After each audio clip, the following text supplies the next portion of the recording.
Hoover's Rotten Apple, Chapter 20. Of all the thousands upon thousands of dirt roads branching from Millville, this one was without doubt the Irishman's favorite to stroll down. Corn flourished along both the road's shoulders. The shortest of stalks was 8 feet exactly, and the tallest near the height of a one-story building. As Jack the Irishman skipped along, he attempted to recollect the tune of some radio jingle he overheard the day before. For the verse, he whistled the notes he had memorized and joyfully ignored those he'd forgotten. As for the chorus, he had memorized it perfectly, through hours of ardent dinning. "Oh, what a day!" Those 4 words had been embedded inside Jack's head deeper than the rhythmic song's chorus. For every time he heard Bing Crosby sing, "I found $1 million baby in a 5 and 10 cent store," once he heard himself say, "Oh, what a day, what a day, what a terrific day," thrice. And what a choice day it had been indeed. Not this day, but the day prior. That was when Jack dodged the deadliest bullet of his lifetime. First, 2 crooks came wandering into his property. Neither were lookers. One had a body type reminiscent of a stick man drawn by an unartistic child. The other had the body of an elephant. Right off the bat, Jack knew they were coming for his children, his automobile collection. He hesitated to call the cops, however. One of the cops asked questions such as, how could a man living in such a shanty house during such a shanty time work up enough cash to legally purchase all those cars? But it was either call the police, politely ask the uglies to escort themselves from his property, or murder them. They wouldn't leave if asked, and Jack would never intentionally kill someone, so telephoning the proper authorities was his only remaining option. Although the cops did pry relentlessly over the phone, their inquiries didn't conform to Jack's expectations. Instead of asking where the cars came from, the sheriff was hellbent on ascertaining how the perps looked. And instead of simply asking for a brief description of their appearance, the sheriff gave a description of his own and asked if the perps looked similar. Oddly enough, they did. So there it was, the deadliest bullet ever constructed aiming directly at Jack's forehead. 2 crooks were after his cars. 2 cops were coming to investigate. How would he ever possibly dodge it? Well, all he really did was sit back and enjoy the show. In a fascinating turn of events, the sheriff got his car stolen by the 2 car thieves, and the cops left feeling too embarrassed to ask questions. The best part was when that termagant raccoon left his favorite car. What a relief that was. Yes, yesterday was a good day, and his luck hadn't expired yet. For, as the notorious carjacking Jack turned the corner of his favorite dirt road, he stumbled across a brand new beauty to add to his collection. She was sunbathing on the road's shoulder, with no one present to care for her. No one besides him, that was. Better yet, her doors were left open, resembling outstretched arms ready to embrace him. He started investigating the interior. "They even left a person here," he gasped and laughed. "This must be the best day ever. Today's even better than last." Jack hopped inside the car and began rummaging about in search for any other stowed away treasures. She contained nothing, which only ameliorated his already inestimable glee. No dirt, no grime, no stains were to be found. It was as though she were begotten yesterday. Of course, this meant no spare change was to be found either, at least not within the automobile, but Jack had yet to scan the purse's interior. So he undid the purse's purple leather buttons, expecting to prospect no more than a few quarters. What he found instead was a crumpled wad of paper. His optimism deteriorated, but failed to capitulate as he fastidiously uncrumpled the paper. What if the paper was a treasure map, or a signed $100 check? Neither of these fantasies came remotely true. The paper was completely blank, apart from one word scratched into its center. Busted. As soon as he laid eyes on that single word, Jack heard the cock of a bolt-action rifle from outside the automobile, followed by, "Step out of the vehicle, now." Jack peered into the rear-view mirror and saw 7 feet of pure muscle sporting a 6-gallon hat and night-black sunglasses. Rich the Bounty Hunter, commonly referred to as Bitch the Bounty Hunter in the criminal underworld, or Rich the Bitch for short, or plain old Bitch for shorter. Criminal or not, everyone knew him as the best shot in the heartland. "I says get out, now," Rich repeated as he unhid himself out from the cornfield. "Okay, I'll be getting out of the car now. Just be patient, for God's sake, don't shoot me. I'm wearing my best white shirt and I don't want to get it bloody before church hours." "You ain't gonna be wearing that shirt for a long time. Soon, all you're gonna have on is black and white stripes and a chain around your ankles. Least you're religious, 'cause you're gonna need God if you want to survive one day in prison. Now stick your hands in the air so I can check you for weapons. Try anything funny, and I'll shoot you a second belly button." "Yes, sir," Jack said. Rich was never given the chance to so much as touch Carjacking Jack, however. Trundling down the road came a gray automobile. As the new vehicle sluggishly approached the two, its horn bellowed to attain the bounty hunter and Crook's attention. It parked behind what would have been Jack's new car, and out stepped Warden Blue from the passenger side door. "Hello there, Rich," Blue said, wearing his phoniest smile. "So glad to see you out here fighting against the forces of evil. Or in this case, a petty car thief. You, sir, are a true blue American hero, and I salute the heavens out of you." Blue stepped closer to Rich until the brim of both their hats tapped against each other. "Oh, well, see, I've got myself a strict priority list, and this dirty robber is just one spot ahead of your two fellows. I'll get right to them just after I finish up with this sumbitch, I promise." Rich gulped. "Holy Jesus, Richard. If you feed me one more spoonful of your bullcrap, I think I might puke all over your boots," Blue snarked. Rich quickly wiped the foggy ghost of Blue's hot breath from his shades. He wouldn't take the sunglasses off, however. Removing the shades would allow Blue to view the absolute terror surging deep through his eyes. Blue sensed Rich's fear anyway, with the preciseness of a hound picking up the scent of a cowering raccoon. "You like fighting what you call crime, don't you? You go after shoplifters, children stealing candy from their grandmas, or anyone who won't put up a fight like this carjacking kiddo. But what about my crime, Rich? The rapists, murderers, psychos, the one who will kidnap your children and lock them in a tomato cellar to rot for nothing but kicks and giggles. What then? No more Mr. Man then, huh? Then you run off to those who got something between their legs. The police, the newspapers, the professionals. You go crying to them, even when I specifically told you this is a private case, goddammit!" Blue began screaming. "No one can know about this case, and here you go making sure everyone knows every bloody detail." Rich refused to withstand Blue's barking any longer. He raised his rifle and pressed it against Blue's chin. Before his trembling index finger squeezed the trigger, a hitherto unseen marksman from Blue's truck fired 3 shots. 2 bullets hit the road, the third obliterated Rich's cowboy boot, along with all the toes inside. Rich staggered to one knee and pressed both hands against what remained of his foot. Blue ignored Rich's whimpering grunts and shouted, "I specifically told you not to go to the press about this case, but you got scared. You wimped out and you sent my posters to the newspapers. You know who reads the newspaper? Every son of a bitch who can afford one.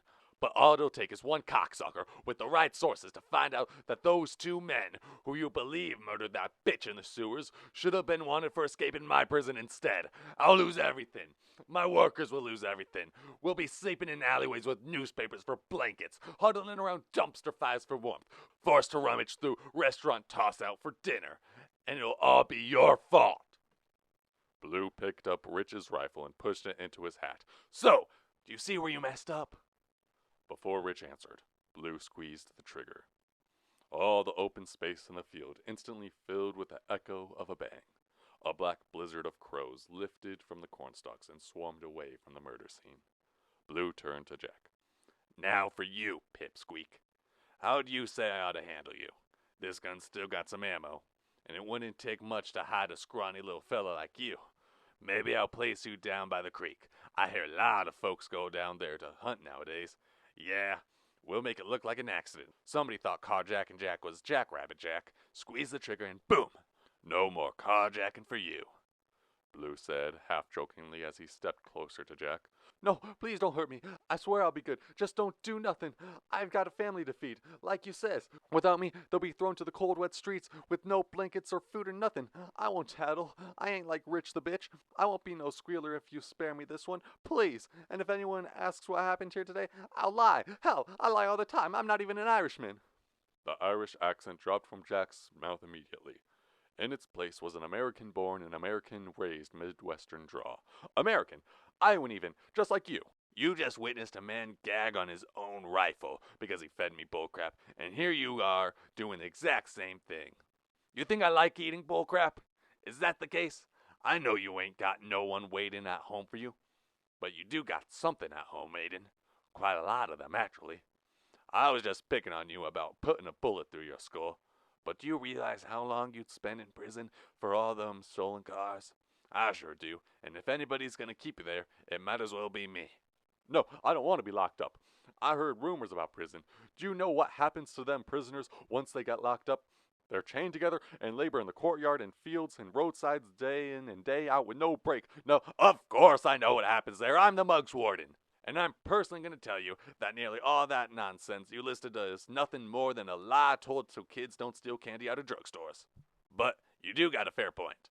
You won't last your first night in the mug no matter how cruel we treat you. You know what?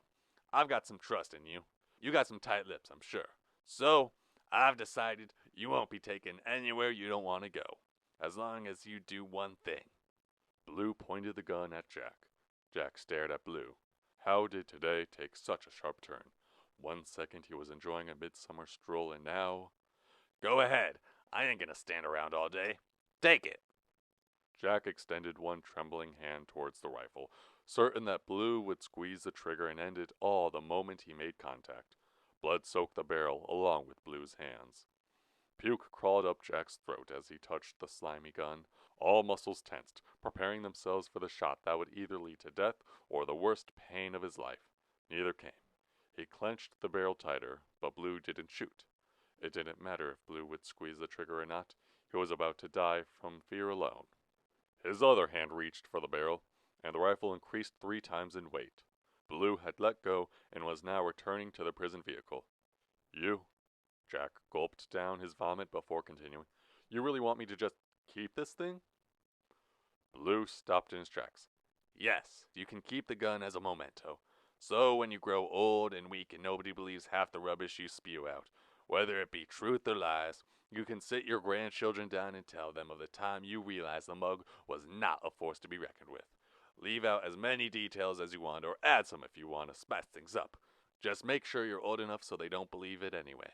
And now be sure to save my secret about your collection for when I grow old and stupid, too. Deal? Deal. Jack watched Blue hop in his truck and drive away, leaving behind a gun, a corpse, and a brand new car. Would this add on to Jack's good luck streak? Not yet. Jack put the rifle inside the car and turned away, both hands lost in his pockets. He'd go home, work up a sandwich for dinner, and come back later with a bucket of gas. Whether this was his lucky day would all depend on if the car remained around when he returned. Chapter 21. Hitchhiker. Ignore her. Dale frowned. She looks hurt, though. Not our problem. Elmer's fingers maneuvered towards the radio's volume dial. Before Guy Lombardo's Royal Canadians crooned any louder, Dale swatted at Elmer's hand with motherly discipline and muted Mr. Lombardo altogether. We're in a cop car, Elmer, and cops' main priority is to help people who appear in need of assistance. If we don't do that, our cover will be blown into a million pieces. Look at that. She's even trying to flag us down, for God's sake. Dale decelerated the automobile to a mild cruise and manually cranked down his driver's side window. You need a ride, ma'am? He asked, driving alongside the shuffling woman. She wore an ivory-colored summer dress with sky-blue polka dots. Oh, yes, please, she said. The cop car stopped crawling and she climbed into the back seat. Thank y'all so much. That heat outside was just plain miserable, and there ain't a single blanket of shade to hide under in 100 miles any direction. Yeah, I know. Sometimes it feels more like 1,000 miles, don't it? Dale chuckled, stepping on the gas. I'm Officer Dale Hartsfield, by the way. But you don't need to bother with the officer or Hartsfield part. Dale will do just fine, and you can call my partner Elmer or Officer West. How about you, ma'am? My name's Carol. You fellows are real cops, huh? I've seen some cops before. The ones I've seen always wore those dashing uniforms. They also had really neat combed hair, and big muscles, too. And they all looked so well fed and rested. Carol's grandmotherly voice contrasted and complimented her youthful silken lineaments perfectly. She continued speaking, just as benevolent. Y'all don't look like those cops. Gee, that's interesting. Who asked? Elmer grunted. Dale's eyes beamed into Elmer's, and he lipped the word behave. Next, he looked at Carol through the rear viewer mirror and asked, "Say, where am I taking you anyhow?" "I'll tell you when to turn. It ain't that long of a walk, but that heat was just killing me." A drop of dissatisfaction contaminated her voice as she murmured, "My man's home. He's been acting up lately. I mean, with me and anyone else who stops by. I wonder, could you settle him down for me? Oh, but please don't hurt him. He really is a good man once he calms himself." As good as Carol was at sounding sweet and kind, she was incapable of lying believingly. "Oh, and don't get hurt by him neither. He's so big and strong, biggest man I've ever seen. Just calm him down is all I really want you to do." "Are you kidding me?" Dale laughed. "Cooling off angry folks is exactly what we get paid to do, and we ain't gonna hurt him one bit. We never do." Now it was Elmer's eyes digging into Dale's. If Elmer's brain were a radio, Dale supposed the station would be cranked up to max volume, and the guest speaker would be one of those preachers who never spoke without shouting and waving his fists about. "Gonna cost you first. Either you pay or we drive away, that's what we say," Elmer purred. "Ha! Nice one. Classic Elmer."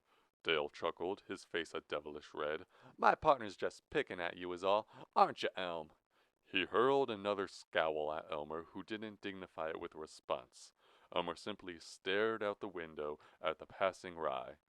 From that point on, the only sound to be heard was that of gravel crushing under their vehicle's tires, with the occasional thumping of rocks bouncing off the car's metallic frame. That was until Carol said, "Take this next right, please." Less than a minute later, she instructed them to turn left. Another minute passed before they arrived at her property. Her land couldn't be called a farm, for it simply no longer fit the definition. It may have been a mega farm back in the 10s or 20s, but Mr. Quinn had intervened since. Every tool, animal, barn, shed, and silo was now missing. All that remained was a 2-story tall abode and a capacious lawn to accompany it. Perfect weed-filled squares marked where the other farm-related buildings once stood on her property. Most of the square and rectangular weed patches had a perimeter double the size of Lowry's shack, but now only dandelions and thistles remained. The vehicle halted at the end of Carol's driveway, and Dale spoke for the first time since conciliating Elmer's fit. "Alrighty, so you say your man's somewhere in the house, eh?" Carol nodded with confidence. "Okay, I'm gonna ask you to step out of the car now. You can go wherever you want. Just stay away from the home and car at all costs. We don't want him coming at you when we walk him out, so don't stand between the house and car either. Understand?" She nodded.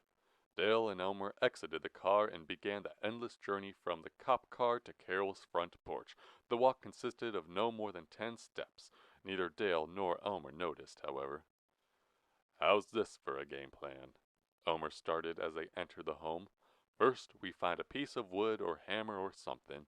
Then we clobber the hell out of Carol's boy toy. And after that's all taken care of, we leave him tied to a tree or something." Inside was black. Every single window in the home was plastered with grime and sprinkled with cobwebs. What light managed to escape into the home was stained dark brown and highlighted only the rampant flurry of free-floating dust that plagued the house's interior. "No, Elmer, that'll kill him. Do you see any candles or a lamp or anything?" The house was too ancient to consider asking about electric lighting. "Alright, fine, we won't use a hammer to knock him out. We can fill a sock with gravel or something. That'll soften the blow for him. And to answer your question, I can't even see my hands. How do you expect me to see a candle?" "Well, do you want to do this in the dark? Sounds to me like you want to do this in the dark."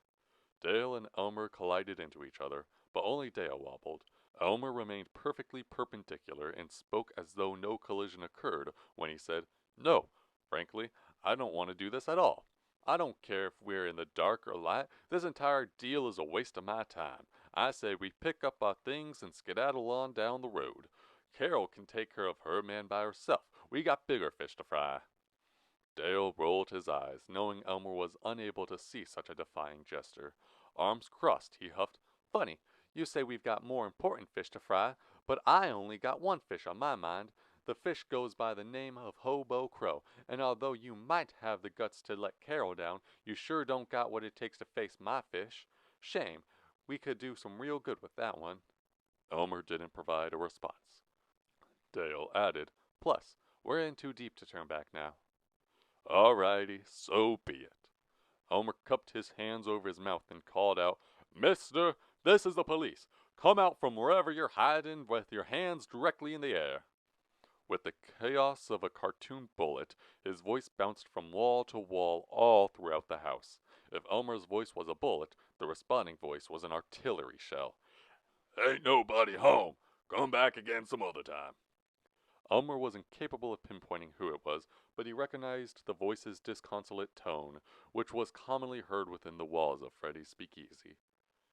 "You hear where that came from?" Dale asked. "No, I didn't. Sounded far away, though. If it was close, our eardrums would have been popped like balloons," Elmer said.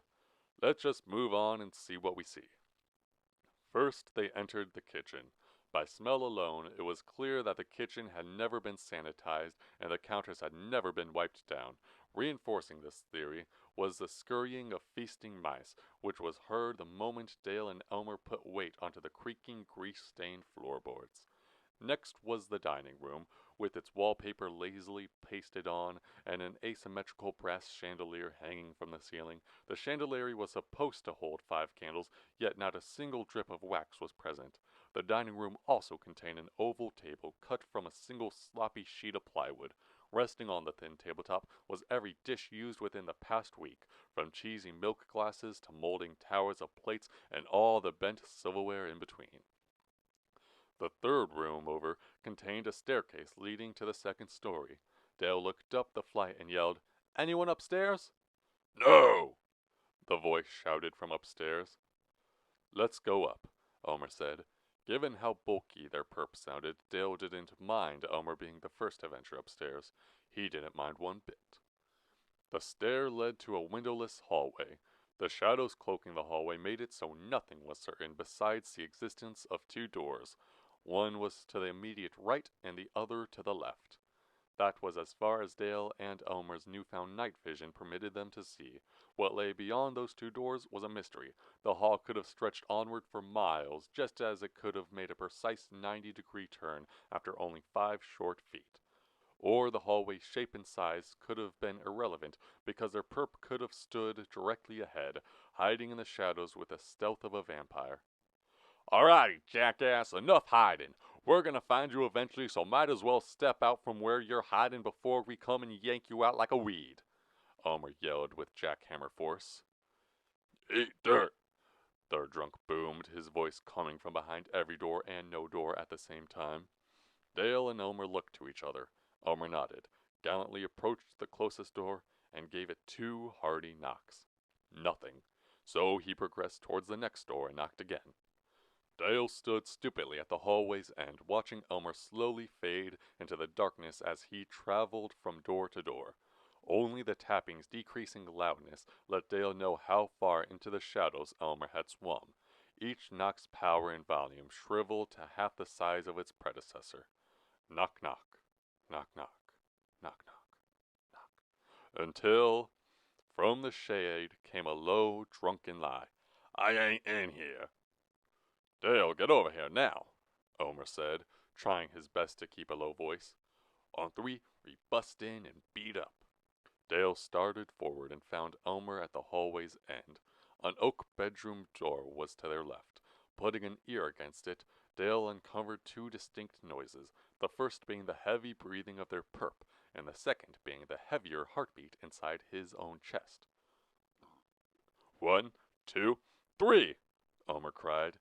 He turned the handle and concentrated every ounce of muscle towards ramming his shoulder into the bedroom door. Yet a titanium slab would have broken easier than the door's lock. Elmer immediately collapsed to the floor and began massaging his pomegranate-colored shoulder blade. "Aw, shucks, that hurt like a sumbitch." The words came out slurred and beyond comprehension. As Elmer lay about, swearing and soothing his bruise, the door opened by itself, releasing a flash flood of blinding whiteness that engulfed the entire hallway. From the light stepped a silhouette that Dale imagined belonged to a titan. Run! Dale screamed, already halfway down the staircase, but Elmer's legs refused to rebalance in time. Elmer got clubbed over the head and fell onto the giant's bended knee before recontacting the hardwood floor. Incapable of quelling the hulking silhouette's paroxysm, Elmer resorted to shrinking into a fetal position and pacifying on his thumb while awaiting the beating's end. The violent barrage ceased after Elmer got kicked into his back. From there, Elmer found himself only able to wiggle his limbs hopelessly about while watching his predator grow nearer and nearer. As Carol's man approached, he stepped out from the bedroom's light and revealed his face. It was a face Elmer recognized immediately. In fact, it was the first face Elmer was glad to have seen since passing out at Freddy's. At a drop of a hat, all terror and pain drained from Elmer's being. "Joe Hershey? Is that you?" Elmer asked as he staggered to his feet. Joe froze, as loyal as a dog commanded to sit. "Elmer," he asked, cocking his head, "since when are you working for them coppers?" Elmer jumped to his feet and laughed. "No, I'd never work for the coppers, you silly bastard. Oh, aren't you a sight for sore eyes?" He spread his arms for a hug. Joe responded by shoving Elmer's back against the hallway wall with enough force to rock the house. Hey, what's wrong, bud? Maybe we could settle this over some of that moonshine I smell you've been stocking up on." "No!" Joe yelled. "No more drinking with you. Not now, not ever." "What? Why? We were great at drying out Freddy's together, you and I. Remember back before we had to hide it? We could have drunk the ocean dry and asked for more, easy as pie," Elmer said. "Listen, you ain't a sloppy drunk, Joe. I know you. You're a funny one, so what's troubling you?" Joe quickly glanced down the hall to check if anybody might have been eavesdropping. Dale may have been listening from downstairs, but the thought never crossed Joe's mind. He decided it was safe to spill the beans, so he gave the can a tip. "Last time we drank, I was taken. He came and he took me away from everything," Joe whined. "What? By who? Where'd he take you?" "I don't know, but he took me far away from my home and from Almond City. He dropped me off in the middle of some dirt road to be run down like some possum. He was a bad man, Elmer, a real bad man." Rivers of sweat gushed from the peak of Joe's head. "And he left me a note, a threatening one. I'll go fetch it for you." Joe staggered back into his room and quickly located a pair of overalls lying on the floor, identical to the pair he was wearing now. He reached into the pocket, withdrew a crumpled scrap of paper, and stumbled back into the hall. With the wall's help for balance, he bestowed the note to Elmer. After hurriedly skimming the text, Elmer's hand slapped itself over his mouth to stop the gasp. "Jesus," he muttered. He didn't read the note in its entirety, but some key words he located included butcher, hunting, merciless, and hobo crow. "No, worse," Joe said. "This note, it speaks of murder. Says I'll get myself all tied up in a noose if I go back to Almond City. I think it's right, too. I've walked a long, troubled road and met many troubled people, and it's all built up over the years. Now I'm paying for it." As Joe's lament concluded, Dale interjected from the home's lower portion. "Elmer, what's going on up there? You didn't die on me, did you?" Elmer nearly jumped out of his skin from hearing Dale's call. He'd forgotten all about Dale, just as he'd forgotten about the ground-level floor, along with a lot of other details ever since Joe thumped him on the head. "Yup, still alive and doing dandy," he replied. Returning his attention to Joe, he said at half volume, "Look, just come downstairs with me and we can work everything out. And please, for the love of God, bring some of that moonshine with you. I need it now more than ever."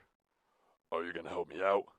Are you gonna make sure that hobo crow don't do any of them terrible things he said he'd do? The things he said in that letter, with a butcher knife and meat grinder and—" "Just come downstairs with me and I'll see what I can do. That's all I'm gonna say." Dale spent too long waiting downstairs, worrying his heart out about what had been going on up above. So when Elmer came trotting down the staircase, the thought of scolding him obviously occurred. Dale wanted to point right in between Elmer's eyes and yell, "If you make me wait like that again, I swear to God I'm gonna have myself a heart attack. You didn't call or scream or nothing. How was I supposed to know what to do? When he saw ornery old Joe Hershey following Elmer down the stairs, however, he not only lost the words he intended on using, he briefly forgot every word he ever acquired. Whatever it was Dale didn't say, Elmer responded to nevertheless. Joe and I got some matters to discuss, and I've got some booze to chug. He raised a cream-colored stoneware gallon with 3 black X's stamped into its side. The two passed Dale and waddled into the dining room.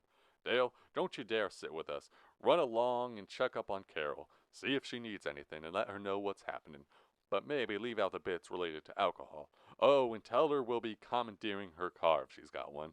I don't want to spend the rest of our days pretending we're coppers just 'cause we're driving one of their vehicles.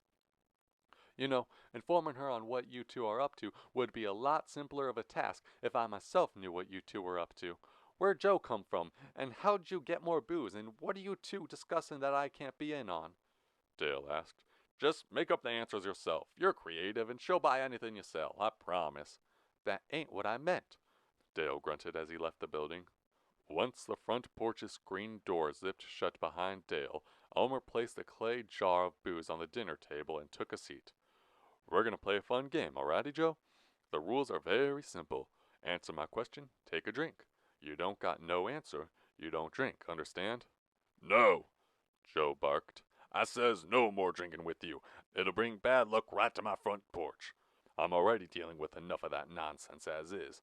No more drinking between you and me ever. I repeat myself, ever. No, no, no, no, no, no. You ain't gonna be drinking with me. I ain't gonna be drinking at all, actually. Elmer meant, unfortunately. You'll be drinking for the both of us today, Joe. Down to the last drop. But not until you answer my questions, okay? Elmer picked up the bottle and swished it around, allowing Joe to hear all the grainy, irresistible giggle juice splashing inside. Joe's gigantic, saturated tongue glided across his lips, and he took a seat across from Elmer.